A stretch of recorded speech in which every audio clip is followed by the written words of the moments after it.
Bueno, a continuación yo vengo a hablarles sobre el concepto de anemia y su clasificación. Cuando hablamos sobre el concepto de anemia, según la OMS, esta lo define como el descenso del nivel de hemoglobina o de la masa eritrocitaria presentes a nivel sanguíneo. Y estas dos desviaciones estándares por debajo de los niveles normales según la edad o el sexo, o también tienen que tener en cuenta las circunstancias medioambientales y a nivel de edad, si se presenta en la infancia, en la pubertad, son adultos o en la ancianidad. En términos prácticos podemos adoptar las cifras de en un hombre anémico se presenta un nivel de 13 gramos sobre decilitro, cuando en los valores normales debería estar presentado como de 13.8 a 17.2 gramos sobre decilitro. En una mujer vemos que está presentado de 12 gramos sobre decilitro y de 11 en una mujer embarazada, cuando normalmente debería estar de 12.1 a 15.1. En los niños está presentado que de 6 meses a 6 años se presenta un nivel en valores de 11 gramos sobre decilitro, cuando normalmente debería estar entre unos 14 gramos sobre decilitro. Y en unos niños de 6 años a 14 años vemos y está presentado que se ve un valor de 12 gramos sobre decilitro cuando debería estar de 13 en adelante. Tenemos que tener en cuenta que estas son reducciones del número de eritrocitos o de hemoglobina en sangre, y en ocasiones reflejan síntesis alterada de hemoglobina o en la producción alterada de eritrocitos. El diagnóstico de la anemia con la medición espectroscópica de las concentraciones sanguíneas de hemoglobina. Esta es la manera en cómo se realiza un examen para determinar el nivel de hemoglobina.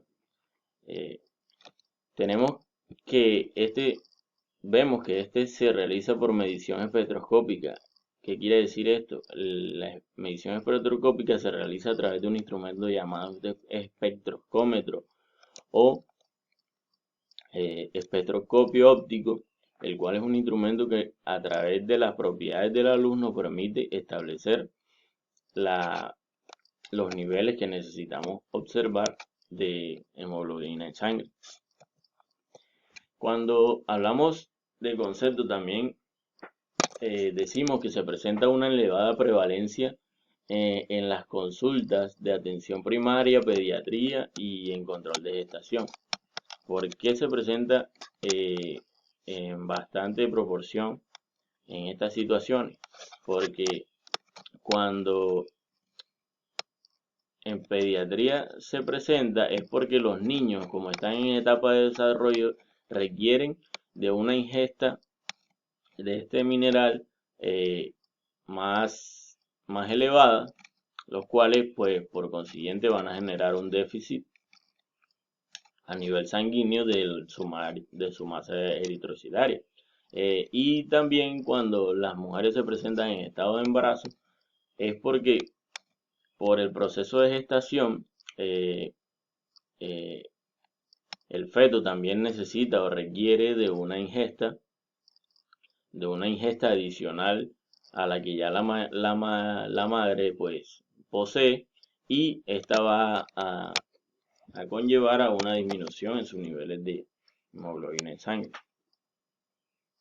Se puede clasificar las anemias atendiendo a el tamaño de hematíes, que está representado en las siglas VCM, y también de acuerdo al contenido de hemoglobina en los mismos, como se conoce por sus siglas HCM. Estos son dos parámetros que nos aporta la lectura en cualquier hemograma de los modernos contadores de células cuando hablamos de las HCM. Según el tamaño hablamos de anemias normocíticas, microcíticas y macrocíticas.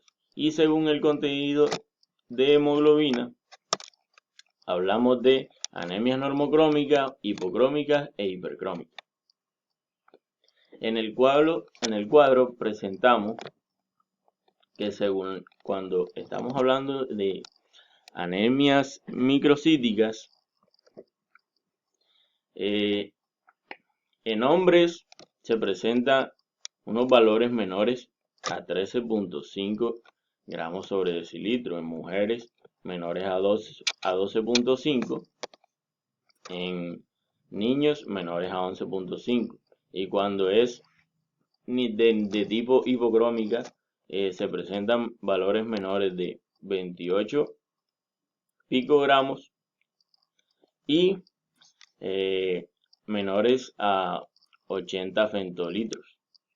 Cuando hablamos de anemias normocíticas, vemos que los valores son de hemoglobina son los mismos tanto en las normocíticas como en las macrocíticas, pero a nivel normocrómico vemos que se encuentran unos valores entre 28 y 33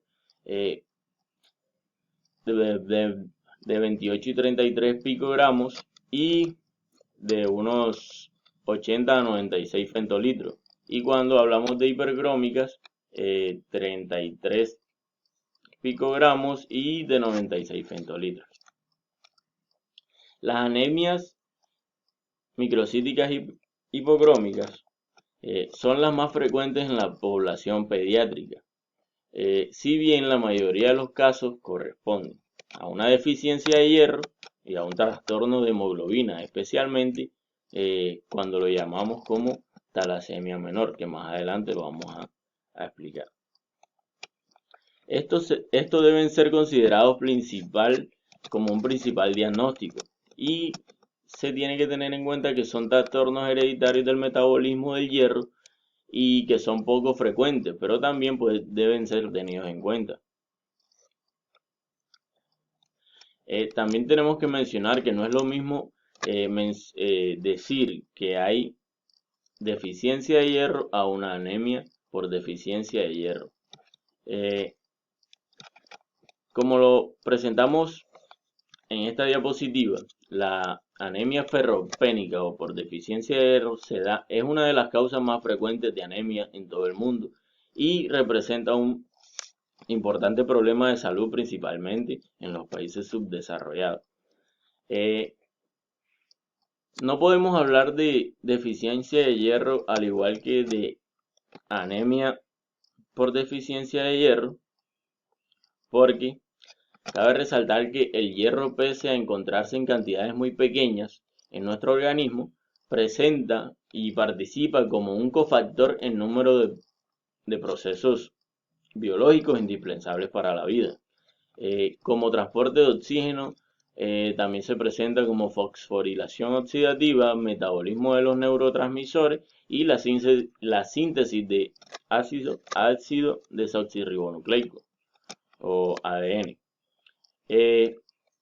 La anemia por deficiencia de hierro ferropénica es prevalente en personas o en individuos tales como los niños y adolescentes, y esta se presenta en un 5%, las mujeres se presenta en un 10%, pero aquellas mujeres premenopáusicas.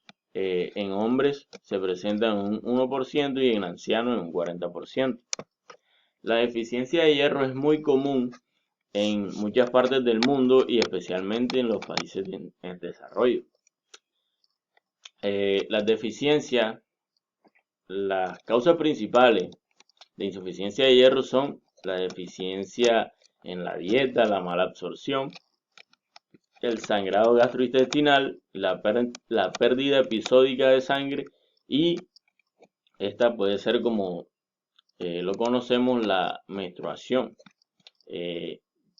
Como lo mencionaba anteriormente, se presenta en la menstruación porque las mujeres en el desprendimiento del endometrio tienen una alta liberación de sangre, la cual pues esta genera una deficiencia o una escasez de hemoglobina en la sangre porque se está liberando mucho de este flujo. Entonces, esta deficiencia persistente de hierro puede llevar a una anemia. El fracaso de la absorción intestinal de hierro puede satisfacer las demandas del organismo, que da por resultado un balance negativo de hierro. Vale resaltar que la deficiencia nutricional en la anemia por deficiencia de hierro, anemia ferropénica, es más prevalente en la escala mundial y la principal causa de anemia. Los grupos más afectados son los niños debido a que los requerimientos determinados por el crecimiento, como lo mencionaba anteriormente, requieren de una mayor ingesta de esta hemoglobina, la cual pues en su proceso de crecimiento les ayuda a que su desarrollo sea más óptimo, lo cual pues por consiguiente, cuando no hay una ingesta de estos minerales a través de la dieta alimentaria, pues va a incurrir a una anemia ferropénica. Debido a la deficiencia de hierro, los glóbulos rojos no pueden transportar el suficiente oxígeno a los diferentes tejidos y órganos del cuerpo. El tratamiento que se puede presentar a una anemia ferropénica podemos establecer como una ingesta de suplementos ricos en hierro y de alimentos también ricos en hierro. Esto lo podemos encontrar en alimentos que incluyen, en los que se incluye el pavo, el pollo, las lentejas, el pescado, carnes, frijoles, panes integrales, avena, etc. Ahora vamos a hablar sobre la anemia sideroblástica congénita. Esta pertenece a un grupo heterogéneo de trastornos caracterizado por la presencia en la médula ósea de eritroblastos en anillo, originados por la acumulación de hierro en las mitocondrias perinucleares de los eritroblastos. Bueno, en dos variantes de la enfermedad está afectada la síntesis del hemo. Se presenta en la de la transmisión ligada al cromosoma X debido a mutaciones en la enzima ácido delta aminolebulínica sintetasa 2 y en la forma autosómica recesiva secundaria a mutaciones del transportador de glicina mitocondrial, un potencial importador mitocondrial de glicina que es esencial para la síntesis de alinosintetasa.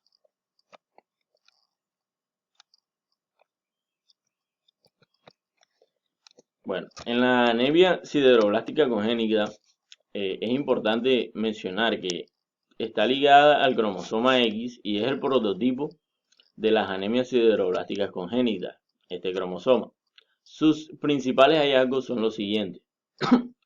Como primera instancia tenemos que la anemia microcítica hipocrómica con amplitud de distribución eritrocitaria elevada, dimorfismo eritrocitario y presencia ocasional de cuerpos de Pappenheimer en la sangre periférica o en la que llega a los órganos periféricos.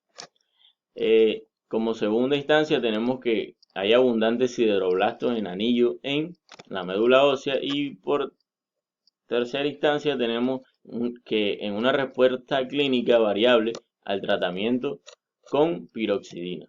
También se pueden presentar manifestaciones de sobrecarga de hierro debidas a la eritropoiesis inefectiva, crónica y grave que se presenta. La enfermedad suele manifestarse desde los primeros meses de vida, aunque pueden también comenzar en la niñez tardía o también en los adultos.